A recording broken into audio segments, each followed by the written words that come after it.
আমি আজকে ভ্যালেজের কিছু ফল হারভেস্ট করলাম। এখানে প্রায় 3 থেকে 3.5 কেজি ফল আছে। এটার যে কালার স্যাচুরেশনের যে মিষ্টতা, এটা খুব সুন্দরভাবে 500 টাকা কেজি বিক্রি করা যায় খুচরা বাজারে।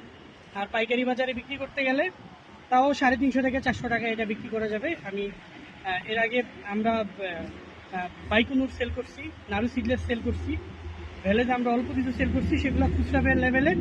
আর বেশিরভাগ ভ্যালেজ আমরা আমাদের দর্শনার্থীদেরকে খাওয়াইছি। আজকে 3 কেজির মতো হারভেস্ট করলাম 2টা গাছ থেকে। খুবই চমৎকার যেই কালার, এটা প্রচণ্ড মিষ্টি। যারা সরাসরি ভ্যালেজ খেয়েছেন তারা জানেন ভ্যালেজ আসলে কত মিষ্টি। এটার ব্রিক্স প্রায় 17 থেকে 18-র মতো। এগুলো আমরা এক ভাইয়ের জন্য সংগ্রহ করছি। এটা 500 টাকা কেজি বিক্রি করা ছিল। 3 কেজি ভ্যালেজ আছে এখানে। আর আমার প্রজেক্টে যারা এসে দেখতে চান এবং আঙুর নিজের হাতে ছিঁড়ে খেয়ে টেস্ট করতে চান, তারা আমাদের প্রধানী এগ্রোতে আসতে পারেন। দর্শনার্থীদের জন্য আমাদের প্রধানী এগ্রোর দরজা সবসময়ের জন্য খোলা। ধন্যবাদ সবাইকে।